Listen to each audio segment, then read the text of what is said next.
Завтра, 3 сентября, День солидарности в борьбе с терроризмом. Его приурочили трагическим событиям, которые произошли 18 лет назад в маленьком осетинском городе Беслан. В результате террористического акта погибли 334 человека, в том числе 186 детей. Трагедия Беслана – общая боль всей России. В истории нашей страны было немало черных дней.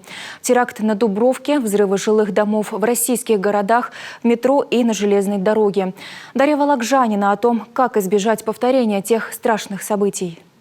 1 сентября ровно в 9:15 в Бесланской школе номер 1 прозвенел звонок. Именно в это время, 18 лет назад, здесь началась торжественная линейка, обернувшаяся чудовищной трагедией. Здание школы захватили террористы. Детей, родителей и педагогов загнали в спортзал, а помещение заминировали. 3 дня там удерживали 1128 человек, без воды и еды, под дулами автоматов. 3 дня маленький осетинский город Беслан, о котором сегодня знает весь мир, напоминал большую пороховую бочку. 3 сентября начался штурм. Большинство заложников были освобождены. Жертвами трагедии стали 334 человека, в том числе 186 детей. Боль Беслана не приглушить. Спустя 18 лет выживших тогда заложников спасает лишь одно – память о невернувшихся со школьной линейки детей и взрослых. Для всей России этот день стал днем общенациональной скорби. А дата 3 сентября объявлена указом президента России Днем солидарности в борьбе с терроризмом.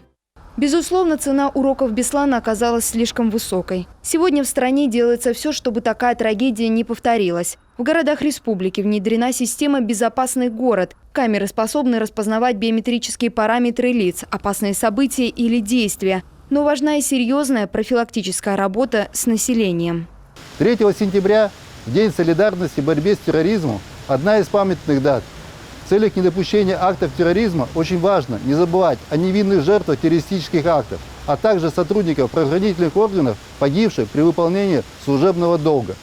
Сегодня к памятной дате на различных городских площадках проводятся общественно-политические, культурно-просветительские мероприятия. Это лекции, митинги, встречи детей с ветеранами боевых действий, акции, показ фильмов. Усинск – нефтяная столица Коми. Сюда на работу вахтовым методом приезжают не только граждане России, но и соседних стран. Нужен особый контроль за мигрантами и, опять же, усиленная работа по антитеррористической защищенности объектов. Большое внимание образовательным учреждениям. Вокруг школ и детских садов заборы. Установлено видеонаблюдение как уличное, так и внутреннее. Охрана и пропускная система. Доступа в здание у постороннего человека нет. Образовательные организации имеют ограждение и наружное освещение. Круглосуточно осуществляется охрана и пропускной режим объектов. Образовательные организации оснащены системой контроля турникетами, домофонами, кнопкой экстренного вызова, полицией с выводом на пульты, централизованное охранное отдело вневедомственной охраны. Установлены системы видеонаблюдения. Имеется оборудование, система оповещения и информирования работников. Готовы к новому учебному году в части антитеррористической безопасности и образовательные организации Ухты. Результат работы этой антитеррористической комиссии мы видим, что у нас город все-таки спокойный, что никто ничего не взрывает, нет экстремистских там призывов всяких. Поэтому в части подготовки к Новому году, естественно, конечно, мы обошли все школы, все детские садики, все учреждения, которые сегодня каким-то образом связаны с массовым пребыванием, где проводили мероприятия, связанные именно с антитеррористической. То есть и доступ посторонних людей в школы. В каждом субъекте страны есть антитеррористическая комиссия. Коми не исключение. Она контролирует и координирует всю работу в части антитеррора и противодействия экстремизму. Вообще эта работа комплексная, она себя включает как теоретическую, так и практическую составляющую, методическую работу. Есть комплексный план противодействия идеологии терроризма. Но, в общем, если вкратце по нескольким пунктам сказать, конечно, это антитеррористическая защищенность объектов, в первую очередь, объектов с массовым пребыванием людей, объектов образования, культуры.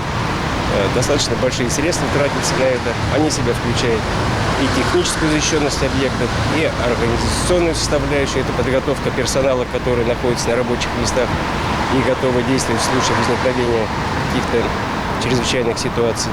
Каждый должен чувствовать себя в безопасности – дома, на учебе, работе, в общественных местах. Но не стоит забывать, что наша безопасность в наших руках.